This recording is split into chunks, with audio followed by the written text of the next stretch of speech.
Let's be honest, come on, ham glaze is just one of those recipes that's an absolute afterthought. I mean, how many times have you even forgotten to put it on? But I'm telling you right now, it has the absolute potential to take your ham recipe over the top. I'm gonna show you 3 incredible recipes that you're absolutely going to love. Let's start off with that first one. Sound good? Let's cook. This one is a brown sugar and orange ham glaze. We're going to begin by adding 1 cup or 249 grams of orange juice to a pot. Next, followed up with 3/4 cup or 128 grams of packed light brown sugar.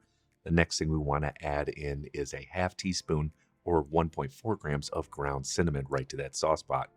We have a few more things to add in, including 1/3 cup or 107 grams of orange marmalade. You can absolutely pick this up in the jelly or jam section at your local grocery store. Now we're going to add in a half cup or 170 grams of maple syrup. This is grade A dark syrup. You could use light syrup as well, absolutely no problem. Be sure to scrape all that goodness right into that pot. We're now going over to our cooktop. We're going to turn the heat up to medium. What we want to do at this point is bring it to a very low boil. Be sure to mix it using a rubber spatula or even a whisk. If the mixture starts to boil over, simply turn the heat down to low and let it simmer for about 10 minutes or until it becomes thick. We're going to finish it, as I was always taught, with 1 tablespoon or 14 grams of whole cold unsalted butter. This sort of gives it a sheen, a little bit of much needed fat right into this recipe. Once it is done cooking and it's nice and thick, you've got yourself your first delicious ham glaze, which is brown sugar and orange juice.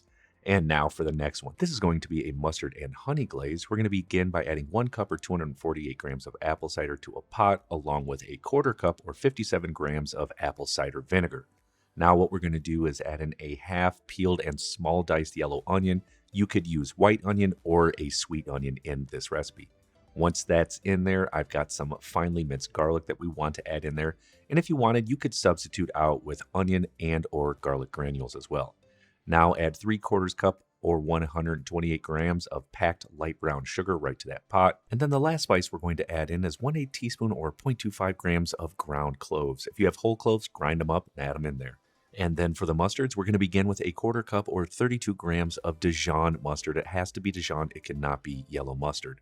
Now to add another mustard, we're going to do a 1/4 cup of whole grain mustard, or grainy mustard as I call it, or 63 grams. And now for some sweetness, we are going to add in 1 cup or 340 grams of honey. Now, if this isn't coming out easier, you don't have a rubber spatula, just heat it up quickly in the microwave.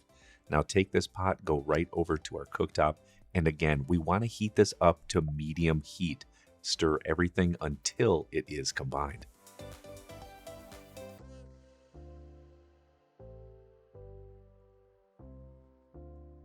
Once it is to that low boil and it's been cooking for about 10 minutes, give it a quick stir and check it out. And then just like that first one, we want to finish it with 1 tablespoon or 14 grams of cold whole unsalted butter.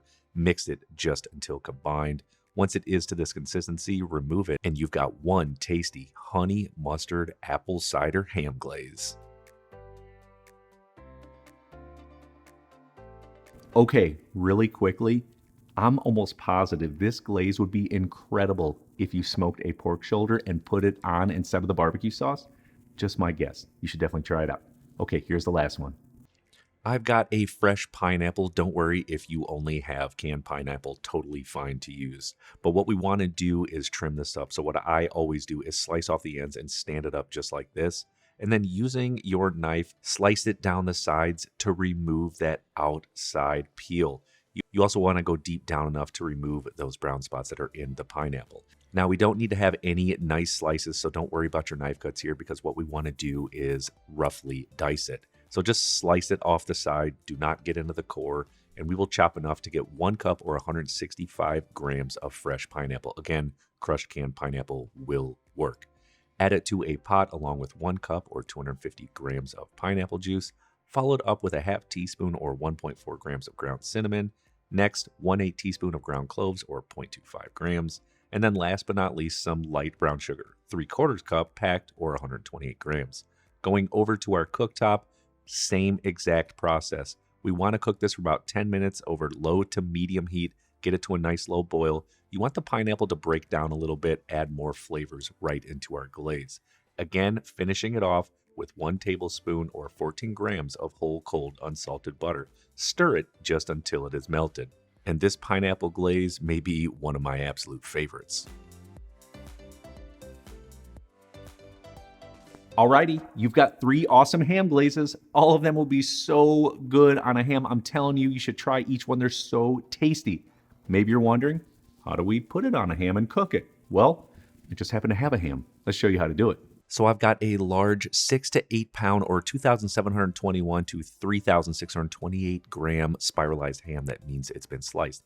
If you do not have one spiralized, what you're going to want to do is make slices in a checkered pattern like this, about 1 inch apart, and then take whole cloves and put them in between the slices, just like I would be doing with my fingers. Now what we want to do is add one of the glazes. You can take any one you'd like here. You want to take about a 1/4 cup or about 60 grams and spoon it on, or using a brush, generously spread it all over top of the ham. At this point, we are going to gently wrap it in foil, sort of tent it. It doesn't need to be touching the top of the ham. And then once it is wrapped up, we're heading right over to our oven. We're going to put it in there on 325 degrees Fahrenheit or 162 degrees Celsius for about 90 minutes. At this time, we are going to come back, take out our ham, and remove the foil from the top. Now it's been steaming and steeping with all those wonderful flavors. We have not basted it this entire time in the oven, but what we do want to do is come back and baste a little more. Now you can use the juices in the oven, but I like to add fresh glaze right to the top. Another 1/4 cup or about 60 grams, brush it right all over. We are going back in the oven. Make sure not to wrap it. And in addition, we're going to crank the heat up. We're going from 325 degrees Fahrenheit or 162 degrees Celsius up to 400 degrees Fahrenheit or 204 degrees Celsius for about 30 to 40 minutes. Let's take it out and have a look. Simple recipes coupled with fundamental basic techniques is going to elevate your everyday cooking to a whole other level, my friends. And when it's made homemade from scratch, oh my goodness, so much better. Here is how we plate up that ham. I'm just going to remove the ham and put it on a large platter or serving tray, and then absolutely pour all those ham glazes and juices from that roasting pan over top of that ham. And now you've got 3 incredible ham glazes. You can absolutely make these ahead 2 to 3 days before they are ready to use. Just keep them in the refrigerator, and they will actually freeze well for up to 3 months. Just be sure to thaw it before you want to use it. It's time to get in some of this ham and glaze.